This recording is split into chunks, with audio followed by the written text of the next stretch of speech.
What's up, guys? It's KB. Make sure you subscribe to the Underground Sports Philadelphia YouTube channel. Click the bell icon down below so you don't miss a single video from us. And thanks for tuning in to another video from Underground Sports Philadelphia. Now let's get into it. Philadelphia, baby, you're going to love it. Best sports fans in the world. Actually, the worst, but that's what makes them the best. Right, I think we are all set. What is going on, everybody? Welcome into episode number 468 of Underground Sports Philadelphia. It's KB and Matt coming at you from Underground Studios. Got a lot to dive into tonight from the Eagles, the Phillies, the Union, and of course, for the real ones, we always talk Survivor as well. We're off to a good start, Matt, our guy. Still alive. Shout out to James. But we're going to dive into all of that in just a second. But before we get started, make sure you guys are following us on the socials at Underground PHI on Twitter, Instagram, where on Instagram and YouTube, Matt, you and Dom doing some numbers. Long live the queen. Make sure you guys are following Matt on Twitter at Matt Castorina. Follow me at KBIZZL311. Check out the website, undergroundsportsphiladelphia.com. And, of course, subscribe to the podcast feed on Apple Podcasts, Spotify, wherever you get your podcasts, we are there. Leave those 5-star ratings and reviews as well. Really helps the show continue to grow, helps more people find Underground Sports, and gets more people involved in the conversations. And, of course, subscribe to the Underground Sports Philadelphia YouTube channel. You get full video episodes of every Underground Sports podcast. And, we're on that road to 1K. So make sure you guys subscribe, smash that like button, ring the bell icon so you don't miss a single second of the content. And, of course, get the comment section flowing. Let us know how you feel about the Phillies in this final week and a half, your thoughts on the Eagles' hot start, the Union, Survivor, the Sixers, if you still are watching the Flyers, and, of course, the Philadelphia Wings. Big signing today. Shout out to Blaze Reardon, friend of the program. Gets a big 3-year contract to stay in Philadelphia. Talk about the Wings, too. Big thank you to our sponsors who make this show happen. Main Auto LLC, Ducharme's Pro Foot, unfortunately having their blowout sale. They will be closing for good at the end of October, so make sure you head over there. All sales final over at Ducharme's, but go check them out with everything that they have left for the rest of this month and heading into the final weeks of October as well. Security 21 Security Systems, Paul J. Gillespie Incorporated, and the Dental Wellness Center of Vineland. Tomahawk Shades, even though summer may be quote-unquote over, the sun is still out. You're experiencing all 4 seasons in one day if you live in New Jersey, Pennsylvania, Delaware, or anywhere pretty much in the Northeast. So go to TomahawkShades.com, get your sunglasses, your Blue Light Plus glasses, and everything else in between at TomahawkShades.com. And when you go to checkout, use code USP for 25% off your order at TomahawkShades.com. Kenwood Beer, the official beer of Underground Sports Philadelphia. You guys can go to kenwoodbeer.com. Use that all-new and improved Kenny tracker. I checked it out today, Matt. They're inching closer and closer to South Jersey. It's slowly getting sprawl there. But you've heard of the urban sprawl. Get ready for the Kenny sprawl. The Kenny sprawl is upon us. And you guys can go to kenwoodbeer.com. Use that all-new and improved Kenny tracker to see who's got Kenny's on tap in the Philadelphia area. You got to be 21 or older to do so. And, of course, please drink responsibly. And our pals over at Bino, leading up to the World Cup, which is getting ever so quickly upon us. They are releasing new World Cup-inspired Team Bino boards every single week. So go check those out. And all of your Bino accessories at binoboard.com. That's BINHOBOARD.com. And use code BINOUSP for 10% off your order. What's going on, man? I'm just, living the dream. The Eagles are certainly living the dream. One of 2 teams, including your Miami Dolphins. The only 3-0 teams left. Weird. Some would say it's just how fate would have it.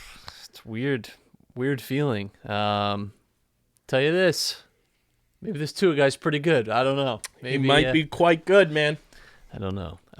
All I'll say is it still hilarious me listening to NFL analysts the day after. It's so funny because Jalen Hurts is finally, I think, getting his deserved praise. Yeah.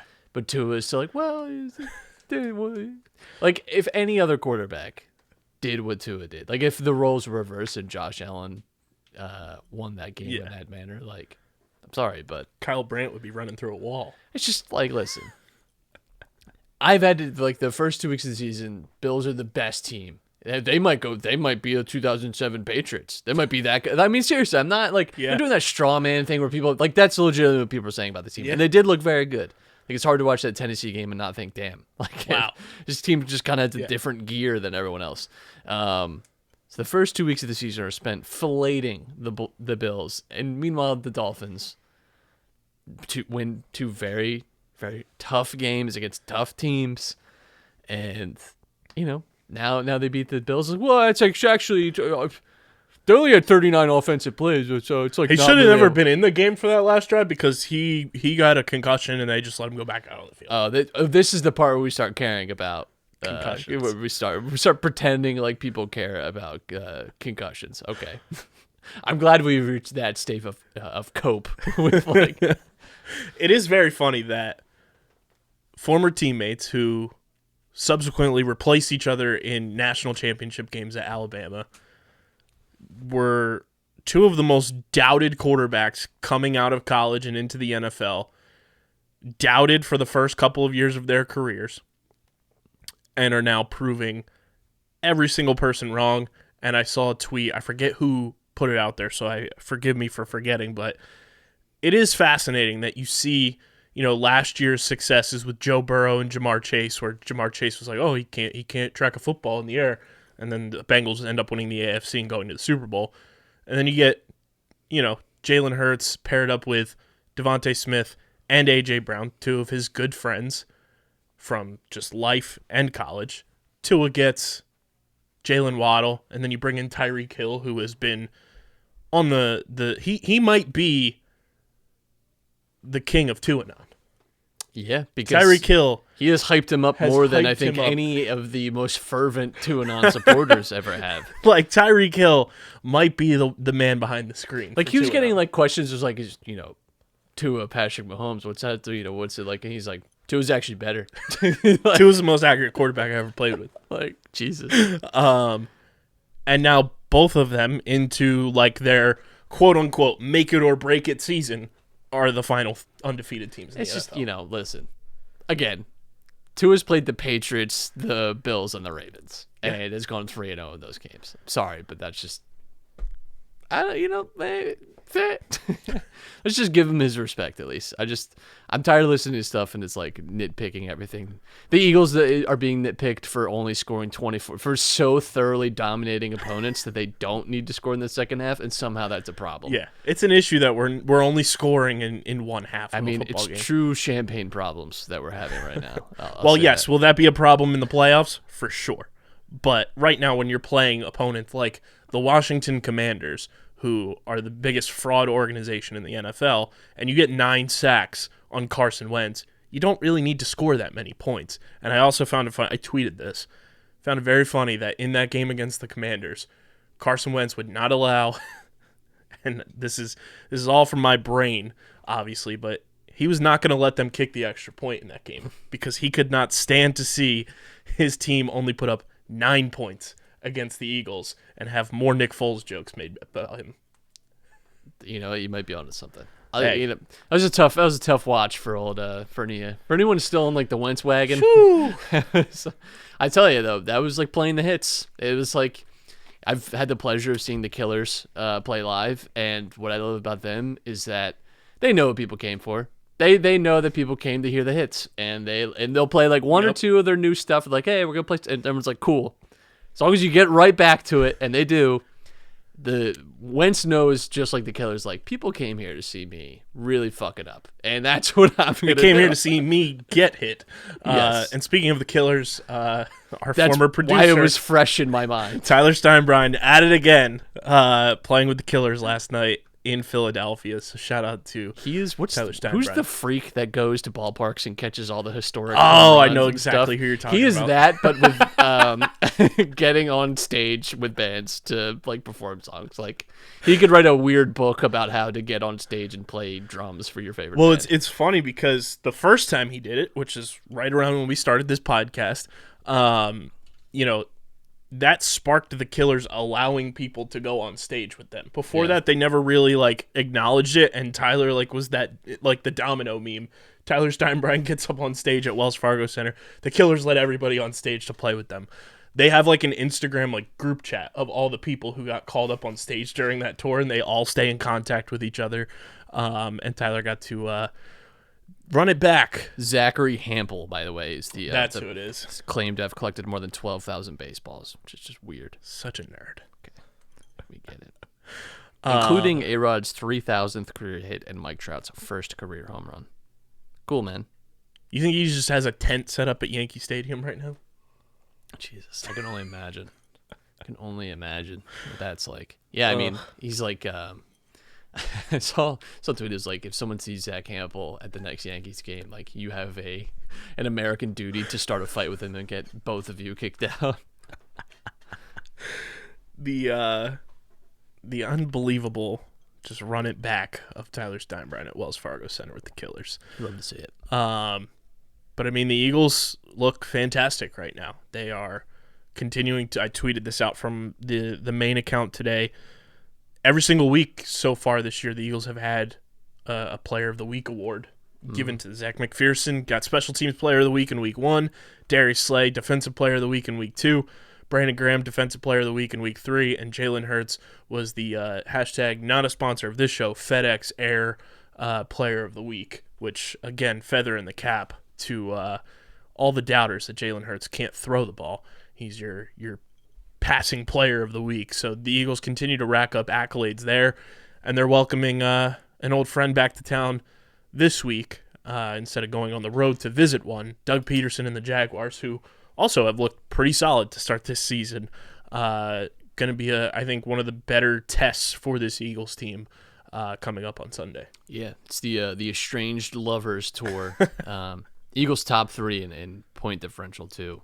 Which is bleeding over from our Phillies coverage, but which Bills, is also impressive because that first game giving up 35 points was tough, but in the last 2 games only 15 points allowed combined. Yeah, Bills lead the way with plus 53. Apparently the best team in football. Weird.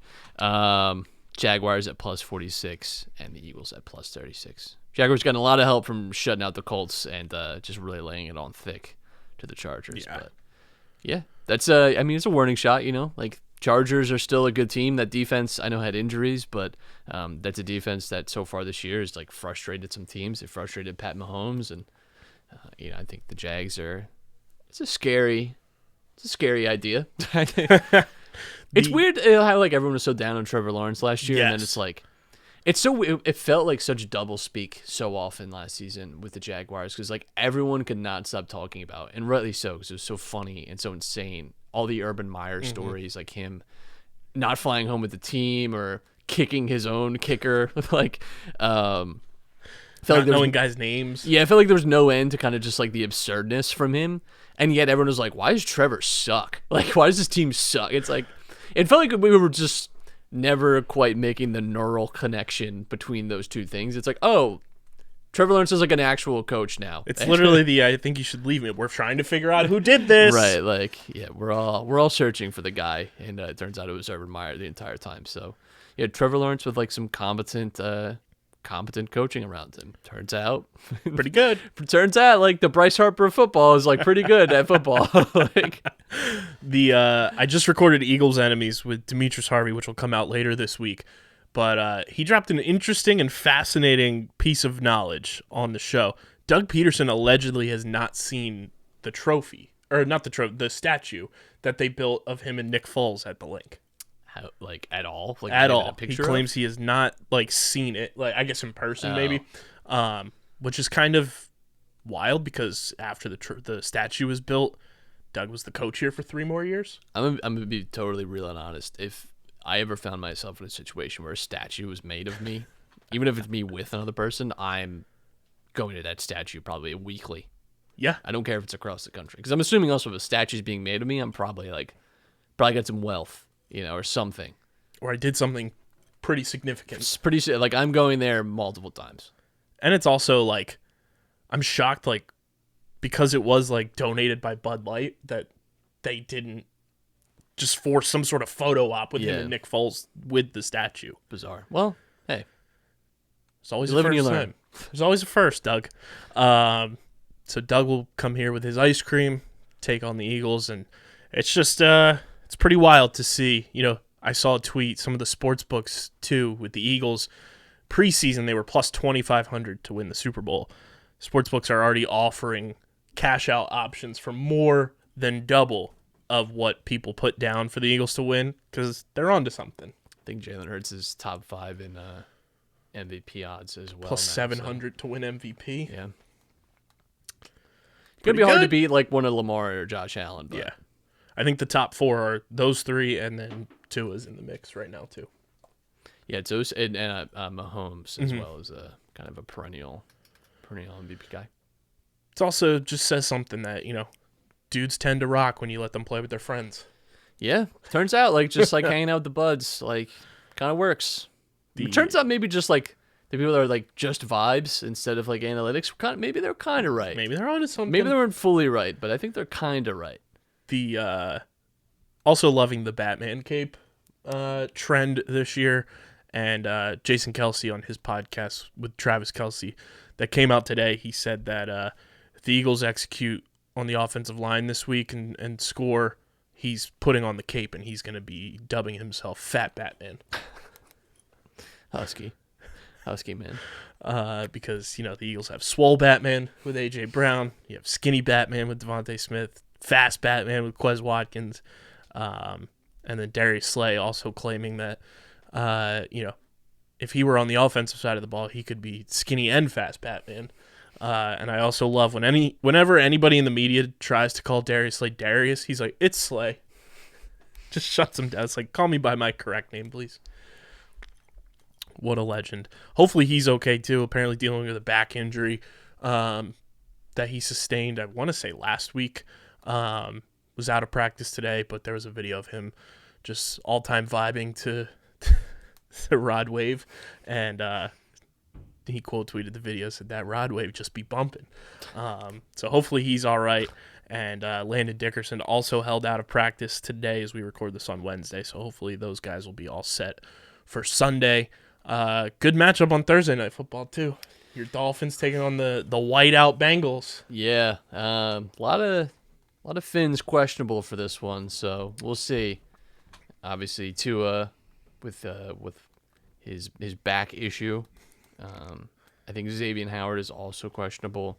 Should be a big loss if he's not able to. It's also like Wednesdays are typically days off. I know it's like the day before the game, obviously, but we'll see. But I mean, that was besides even just like the physical nature of the game, it was incredibly hot in Miami. So I think it could be a tough. I think that Thursday night game is just like brutal. Oh, it's rough.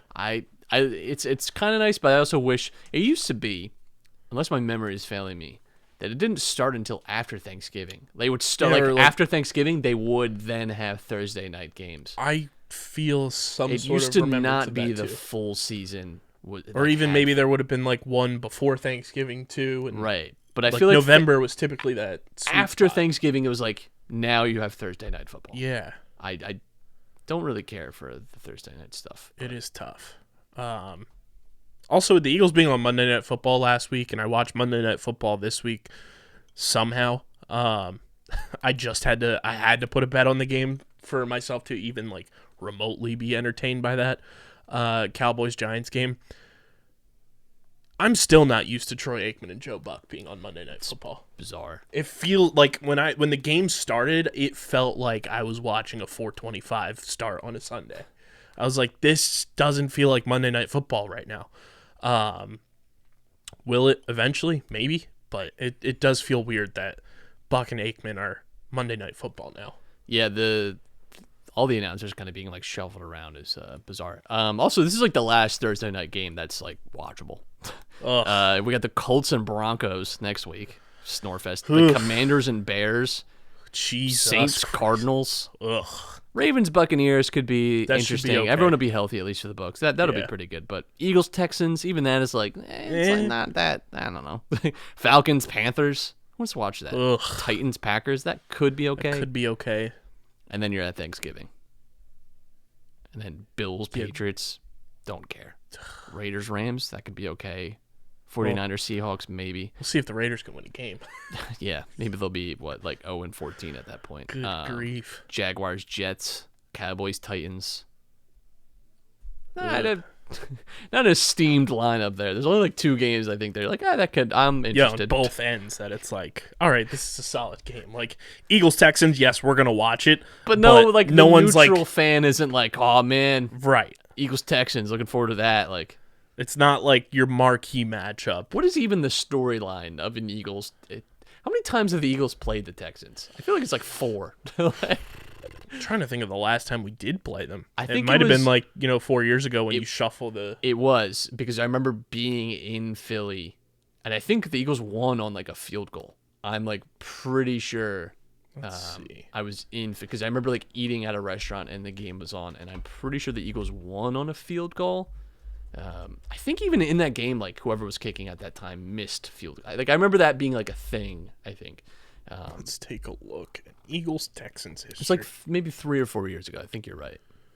Yeah, because typically you rotate playing divisions. Yeah, it was 2018. Eagles won 32-30. Yeah. And it was at Philly. And then, Eagles racking up the wins. They are undefeated against the Houston Texans all the time. Nice. Which is not surprising, being that the Texans, for a large majority of their existence as the Texans and not the Oilers, they have been Tough scene. pretty bad. But yeah, they look bad. And I mean, the Eagles, the way they continue to play, and that Monday night game, Cowboys-Giants, just gave me more faith that if Dak Prescott is still out, the Eagles are going to run rampant over that Cowboys team. We say that, but They just do not look no. good at all. No, they don't. But again, they have not looked good at points over the years. We have not looked good at points over the years. And I think I genuinely remember looking at this with you. I think we looked back, and I think over the last 15 years, it's pretty much always a split. Like, it doesn't matter. Even years where like the Cowboys have gone 12-4, or the Eagles have gone 13-4. Like, it's always been like, oh well, you split with the guy. Like, I don't know. Chalk it up. It is the weird. It is the Marlins, syndrome. Like, it just doesn't matter. The Eagles also announced, I don't know if it was the Eagles or if it was just put out there, but the Eagles will debut their black helmets this season on Sunday Night Football, not against the Cowboys, but in Week 12 against the Green Bay Packers. They will also wear it on Christmas Eve at Dallas, and then they will also wear Week 18 against the Giants, which didn't like that one. It's like, all right, why we got to whip out the new toy for potentially a meaningless game against the Giants in Week 18, but I like the guts of breaking it out against Aaron Rodgers at home, who that Packers game when we went through the schedule, they're a team that since the Chip Kelly era has kind of had the Eagles' number, and maybe the Eagles get over the hump and get to do it in style with the new black helmet. But I like that decision. That seems like on the schedule right now, the biggest game in terms of just like both ends, both teams kind of being postseason destined. Yeah, and I mean that game's far enough away too that you expect Green Bay to probably be in better shape. Yeah, at that point as well. Receivers potentially catching passes, but yeah, hey, the way Darius Slay and James Bradbury have been playing, that would be helpful. Be nice if they continue the lockdown status. But our pals over at Pickup, Matt, they've been tagging us in some Eagle stuff, which is great. They said, which quarterback has had the most impressive start to the season? You can play this prop and all of your favorite NFL props at playpickup.com. Just sign up with your phone number. You rack up points on your fan profiles, cash them in for prizes on the Pickup marketplace. That's playpickup.com. Right now, Jalen Hurts is plus 700 odds to win the MVP. And through 3 starts, through 3 weeks of the season so far, these 4 quarterbacks are who they highlighted.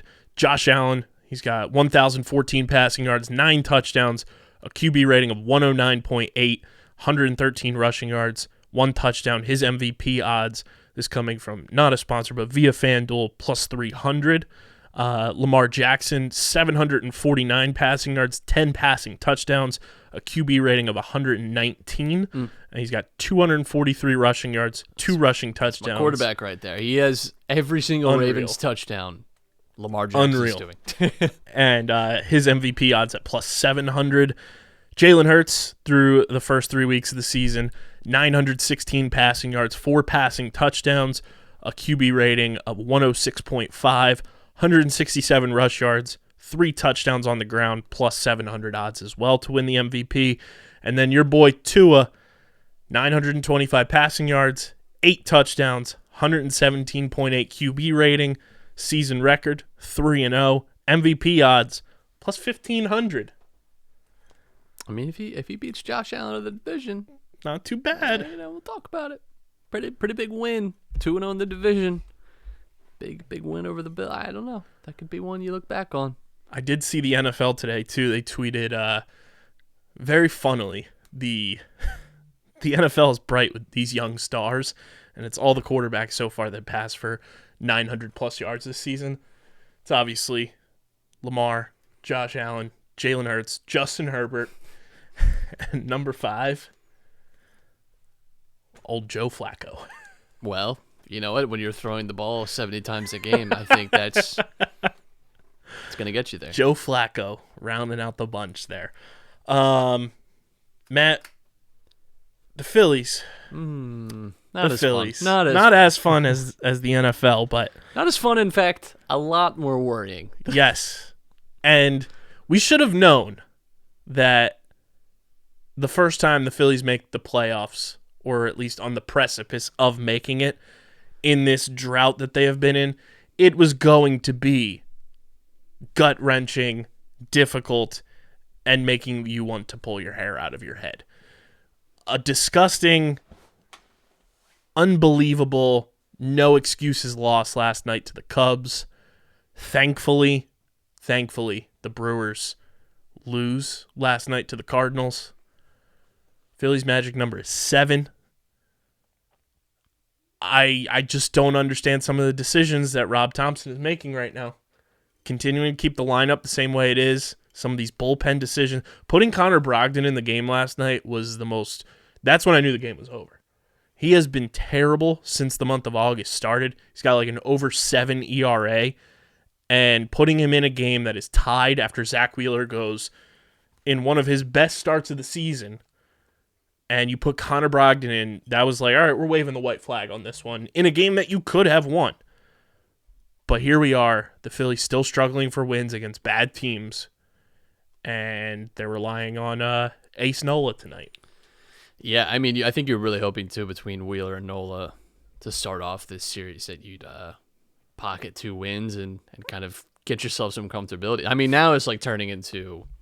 Like right now, I'm scoreboard watching. Yeah. I am, and I didn't... I feel like the Stitch gif when he's like pulling his eyes down. I didn't fully expect to be at this stage, but I mean, especially till you look at the Brewers' remaining schedule, and it's favorable. It also sucks that the Brewers and the Padres for this final week and a half of the season, all their games are at home. The Phillies are on a 10-game road trip. Yeah, That not great. sucks. I will say the way the Phillies played this last homestand, maybe for the better, because wasn't great. But yeah, I don't even think about the Padres anymore. To me, they're like, I just don't see us. They're 2.5 up on the Phillies right now. I know we have the tiebreaker, but Granted, little fun piece. I think they have 2 more games the Padres do against the Dodgers this week. Phillies have 4 games against the Nationals. Well, I would almost. I mean, at this point, the Phillies rather play the Cardinals. Me too. I've been feeling that way. Or the Braves, whoever it may be. I don't know if I'm being a coward when I say that, but I just think I like the matchup better. We've seen that like this team just doesn't play the Mets well, and the Braves we have just there's a storyline too, and baseball would eat that up. The Braves too, like I think we would just continue. We've played well against the Braves, but have continually found ways to implode, and I worry about that. Whereas the Cardinals is like, well, what's behind door number 3?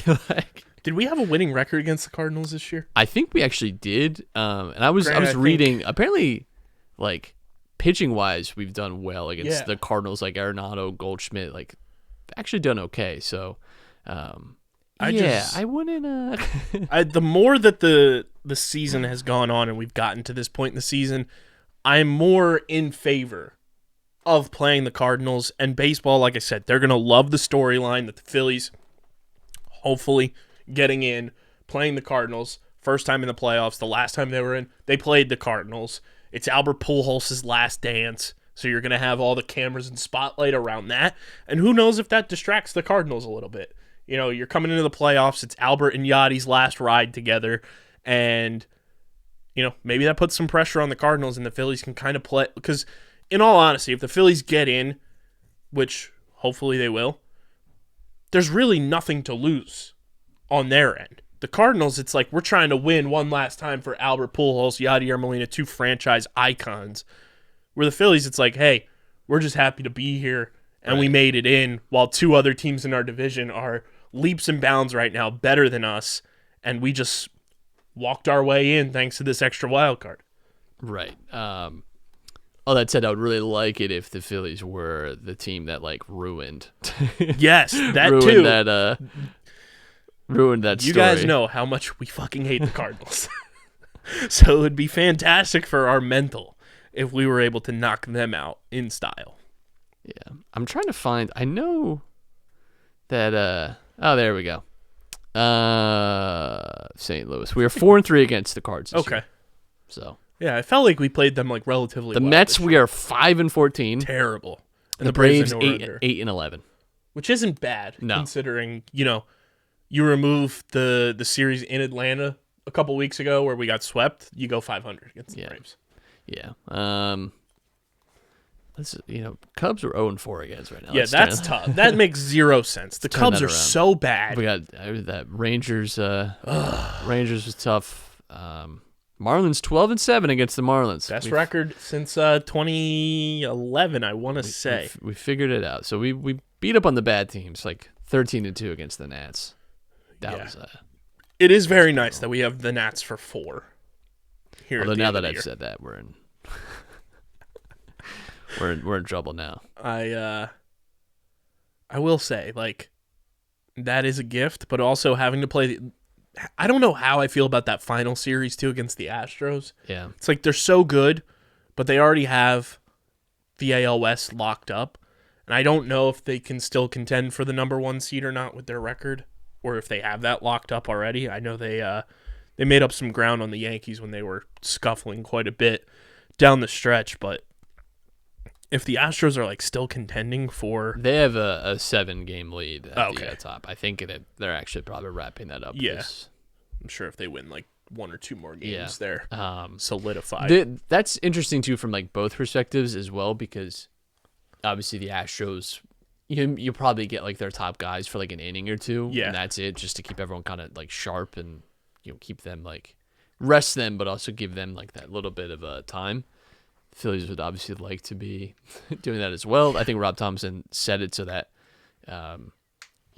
we'd be in a good position with our rotation too. Like guys would be getting normal amounts of rest. You'd like to maybe rest some of these bullpen guys, and that's it. Like you'd really like to have that Astros series kind of mean nothing.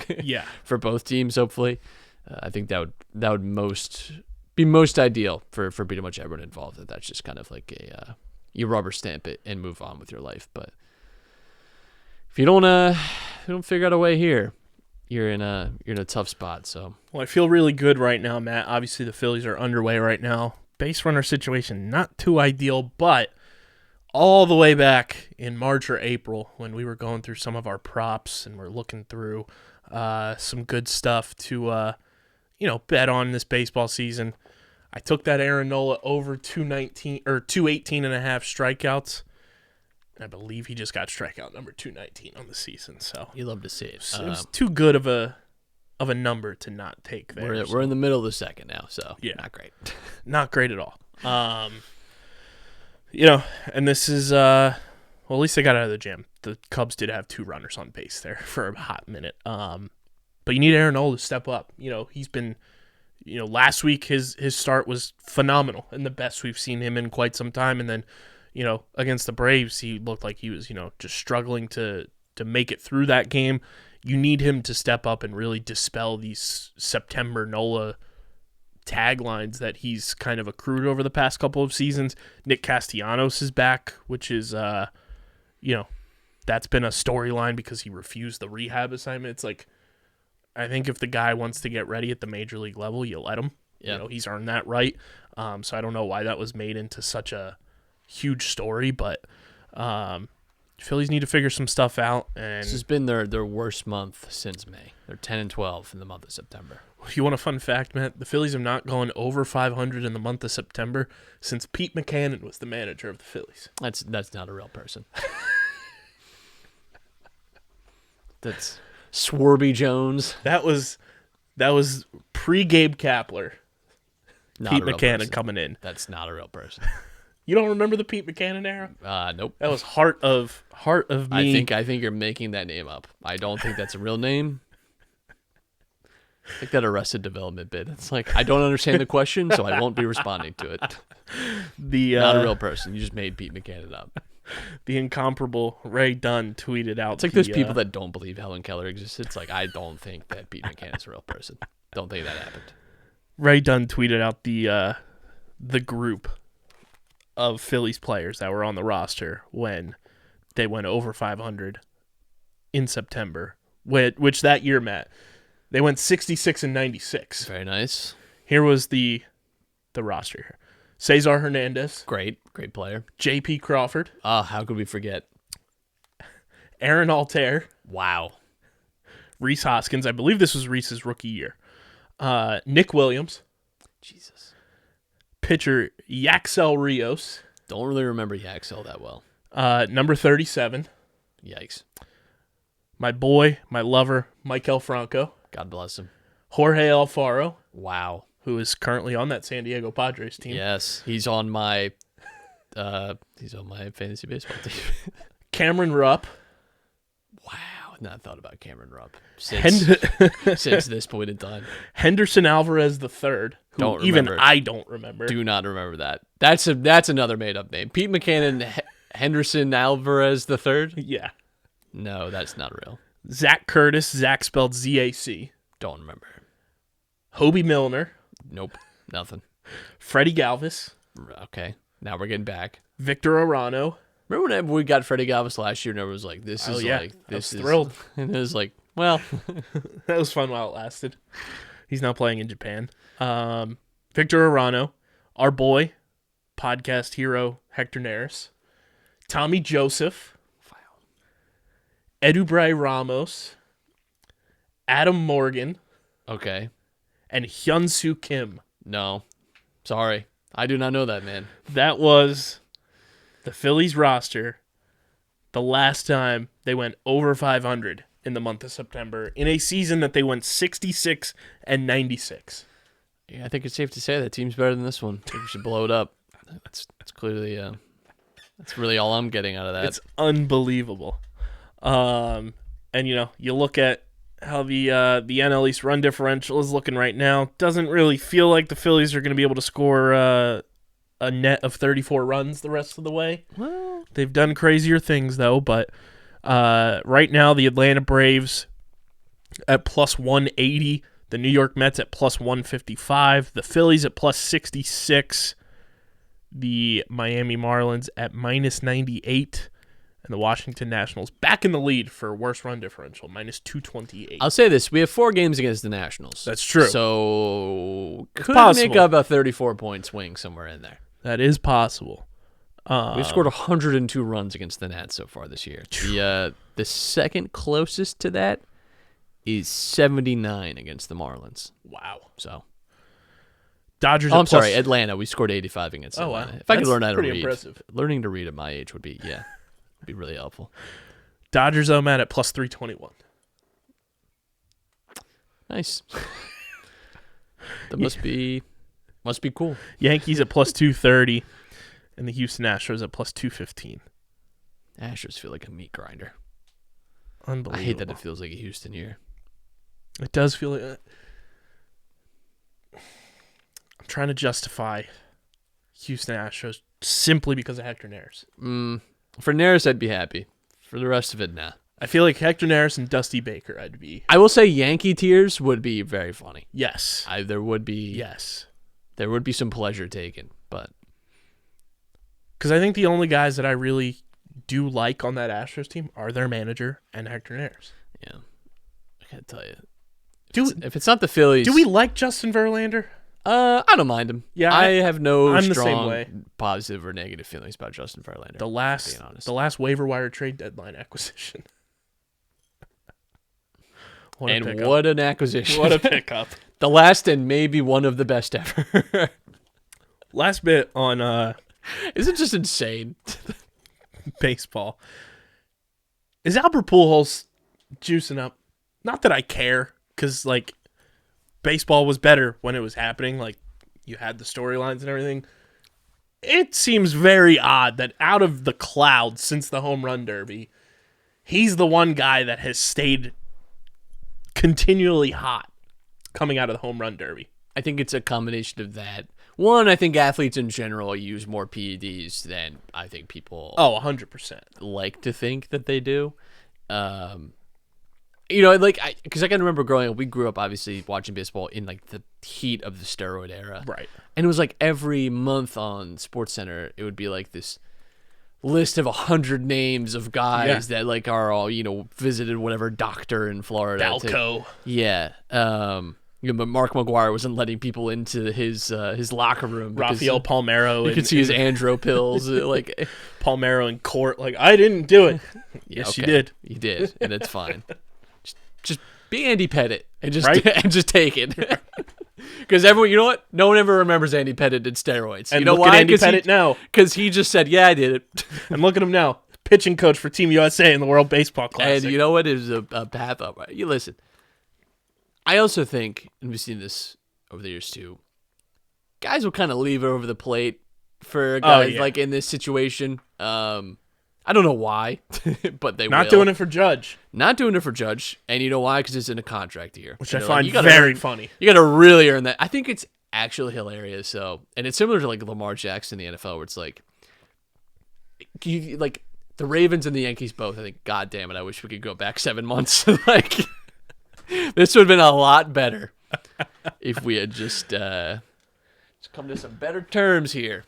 I also found it very funny that baseball like tweeted a picture of Judge like probably over the weekend. He had a hoodie. It was like New York or nowhere. It's like, where's nowhere gonna be? You guys do realize there's 2 teams in New York too, and that would be absolutely horrendous for us if Aaron Judge goes to the Mets. I will say, it would be also maybe the funniest thing that. Could happen. Yeah, I think that's actually the funniest. Like, obviously, the true funniest is the Red Sox. Like, that's like, which there are rumors of that too. But I have to say, him like finding himself to the Mets would be really, really funny. Or an Astros. Like, if he found his way to the Astros, actually, that like those are the top 3. Like, if you're just looking for like hilarity, that's where I think the Astros might be the funniest. Astros might be the funniest because of recent history. Yes. The Mets would actually be the worst on like many levels, though, because like the Mets fans would never shut up about it. They'd have a whole real quiet from the Mets lately. I'll say that much. The Mets would have an entire orchestra out if Aaron Judge signed with them. They have like a give out robes night. Like, I can't wait for the NLDS when the Mets are playing the Dodgers and Mookie Betts to just launch a fucking nuke of a home run out into Chavez Ravine. Are you thinking the Mets make it a wild card? I don't know, Padres, not a tough matchup. Even then, I hope Juan Soto does it. You know how cool it would be if Juan Soto just absolutely obliterates Edwin Diaz? I'm going to try and look up the Mets. Or Manny Machado, because Machado would be so much more animated than Juan Soto, I think. Machado quietly, too, is at like an MVP level level year. I don't know that people have given him his. I feel like the Padres are on this big fuck you tour to Fernando Tatis Jr., too. Yeah. Yeah. Like, they want to win without him to prove, like, hey, get shit together because you don't really have to be here for us to win. Right. You can't sleep on that. I would love for them to, whoever it is, just obliterate Edwin Diaz in the playoffs when they play that fucking trumpet song. It's the worst. It is just disgusting. 2-4 against the Padres this year. Our New York Mets are. So, hey, tough scene. That's actually one of their, like, genuinely one of their worst I mean, it's 6 games. All right, but, so we're rooting for the Phillies to be a third wild. Yeah, they got swept by the Astros. That's their worst. 0-4 against the Astros this season. But yeah, 2-4 against the Padres. 1-2 against the Mariners. That's those are their 2 worst series. All right, so we want the Phillies to be the third wild card then. Tell you, it's damn, we gave them a lot of fucking wins. Jesus. They are like, man, they really benefited from a lot of Phillies generosity in like April. It would be so good for baseball right now. I'm thinking about it, the way that it would break down. Phillies play the Cardinals in round 1. It's the last opponent they had in the playoffs 10 years ago. And then if somehow the Phillies get their shit together and beat the Cardinals, they play the Dodgers, who the Phillies have notoriously had just unbelievable postseason success against. You're really getting me fired up now. You're really getting me fired up. We got to move on. Well, I'm getting fired up for the Union, too, because the playoffs are on the horizon. They got 2 more games left fighting out for that supporter shield, going toe-to-toe with Charlotte this weekend. We are scoreboard watching, obviously, with LAFC, who they have a matchup against. I believe it is Portland. Portland this week, yeah, and then Nashville on the final day. So, we'll be keeping a lock there on international break. USA not looking great. It's hilarious, actually, because no one in the group has really, between Iran, Wales, USA, England, no one has looked good. And pretty much everyone wants to either fire their manager or just rehire someone that they fired already. So, you know what? It's all... That World Cup group is going to be interesting, to say the least. But very fun. Glad to have our Union back this weekend. Yeah, and they get a win in the friendly as well. Yeah, Nate Harriel looking like a stud. I'm excited for this Union playoff run, because like we've said, I feel like we are the only Philly sports podcast who have genuinely cared and covered the Union since the beginning of the season for them. So don't get it twisted, and it's fun when this team has potentially multiple MVP candidates on it. They have who I believe the best coach in the entire league and has perennially been that. And they look like this could be the team. Yes. I think that has been our feeling, especially the last few months, like really starting in July when the Trident started to really form. And, I think, again, it's just very, very complete team. The Union have gone into the playoffs with like some weaknesses in the past few years, and it maybe fell short because of that last year. I think falling short mostly because of COVID reasons, but I think this is a really, really challenging team for anyone to come up against, and I really like their odds. I really do. It's going to be exciting. Also, Sixers had media day this past week. And I don't know. It is truly as soon as they had me out, they pulled me back in. I'm checked out until like day 1 of the regular season. I just enjoyed the vibes and the fun quotes that came out of media day. It just seemed very lighthearted, which has been, I feel like, not the case. And at least we're not the Celtics. Yeah, that was like we had Doc's moment on Twitter for 12 hours maybe, and then Ime Udoka just said, "Hold my beer. I'll take all the pressure off you, Doc." Quite the escalation. I mean, Jesus. Good grief. True Ned from Try Guys moment right there. Tough week for interorganizational relationships and power balances. I think it's good though that we're having a nationwide discussion about bosses dating their employees. 'Cause there's no such thing as a consensual relationship when you are a boss dating one of your employees. Just. By the way, the Union, according to 538, 37% chance to win the MLS Cup, which is the best. I like that. But I think my favorite quote was James Harden said he lost 100 pounds this offseason and told everyone to tweet that. Well, people should stop body shaming him. Gotta have more body positivity in sports. Also, I think I've put into the corny Hall of Fame for this podcast John Collins. Did you see his birthday cake? I did not. He had his birthday cake, and they screen printed him assaulting Joel Embiid during the playoffs on the cake. It's like, pal, that's 2 years old at this point. Build a bridge and get over it. Yeah, well, I'm glad he still has something. I'm glad he has something to hold on to. The Sixers official account response was great, though. It was James Harden on his birthday throwing the cake out the window. I tell you what, that's pretty good. But yeah, Sixers are back, and also loved their first day of school sponsored content, but that was a very funny, nice touch there. But Matt, let's dive into Survivor real quick to end this show. Wild 2-hour premiere. Our boy James is still kicking. Which is what matters most. And that's what matters most. We picked James as our winner. But what were your thoughts on the premiere?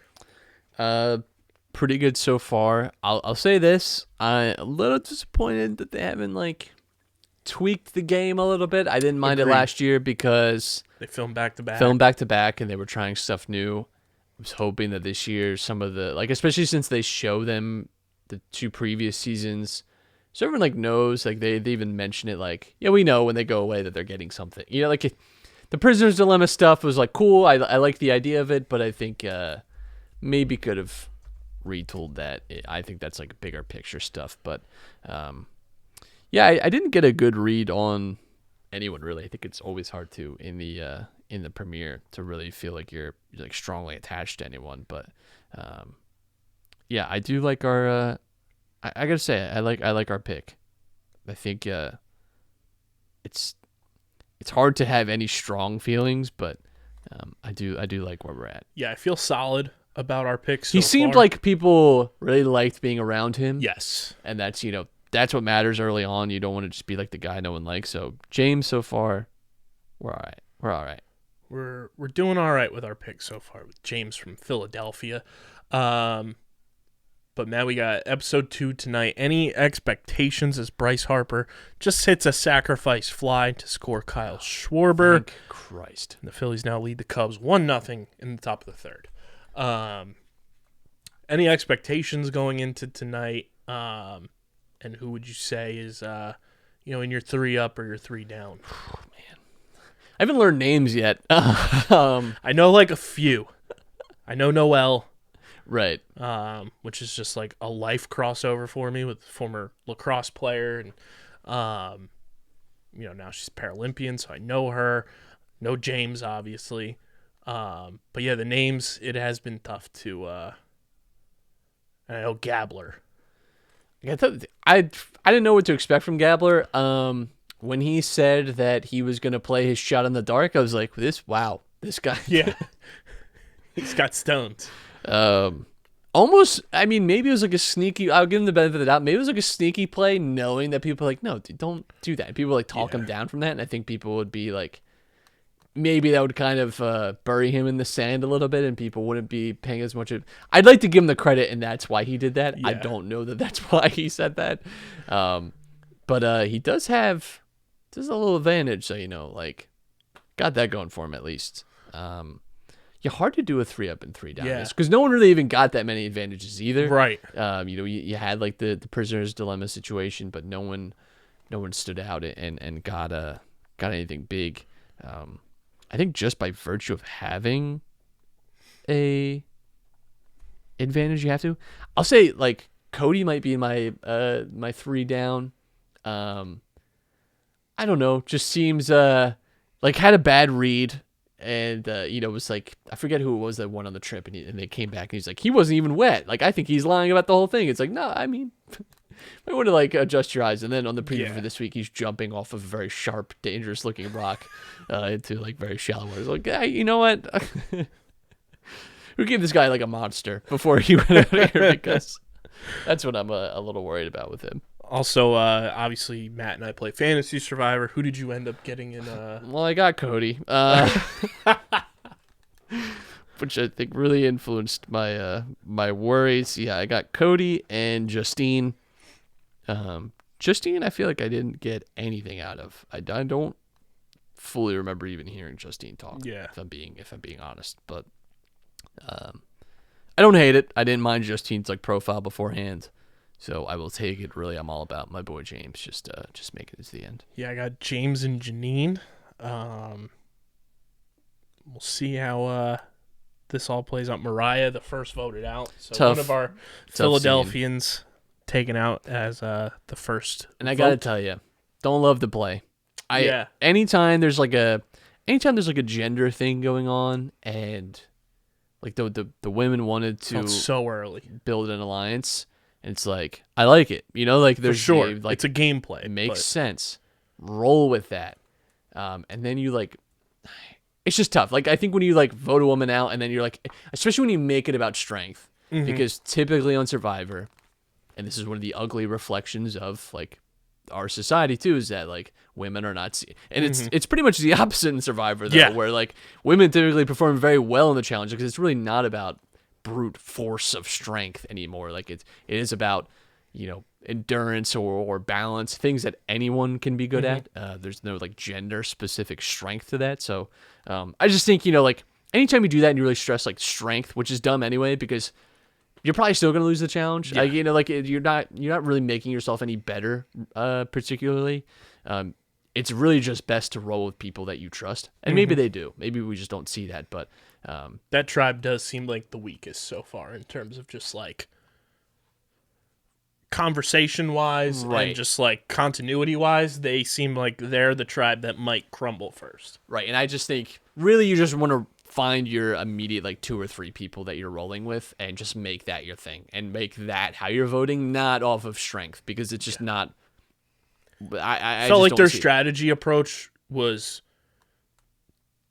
12 days too early, especially in like a game that's faster now too. Yeah. Where in like literally a week you may not even be like, you on know, a tribe together. right? And it's more important to have like a connection rather than what strength. Like who cares? Like I don't know. I just think you should go the opposite direction. So we'll see what happens tonight. Make sure you guys follow at Buffs and Snuffs on Twitter and follow at Underground PHI Twitter and Instagram. Got some fun content that's been going out on the Instagram with the Reels algorithm. Because we got a big announcement that Hugh Jackman is back in the MCU, Matt. Wolverine is back with Deadpool 3. And, of course, make sure you guys are following Matt on Twitter, at Matt Castorina. Follow me at KBIZZL311. Check out the website, undergroundsportsphiladelphia.com. Make sure you subscribe to the podcast feed on Apple Podcasts, Spotify, wherever you get your podcasts. We are there. And leave those 5-star ratings and reviews as well. And subscribe to the Underground Sports Philadelphia YouTube channel, where you get full video episodes of every Underground Sports Philadelphia podcast. And we're on that road to 1K. So make sure you subscribe, be a friend, tell a friend, smash that like button, ring the bell icon, and comment down below, who do you want to see the Phillies playing in the postseason? And your thoughts on the Eagles, Sixers, Union, and Survivor, all in the comment section. Big thank you to our sponsors, Main Auto LLC, Ducharme's Pro Foot, Security 21 Security Systems, Paul J. Gillespie Incorporated, the Dental Wellness Center of Vineland, Tomahawk Shades Pickup, Kenwood Beer, and Bino Board. All of their info is linked in the show notes on audio and in the description on YouTube. But this has been episode number 468 of Underground Sports Philadelphia. For Matt, I'm KB. Till next time, we are signing off. Peace.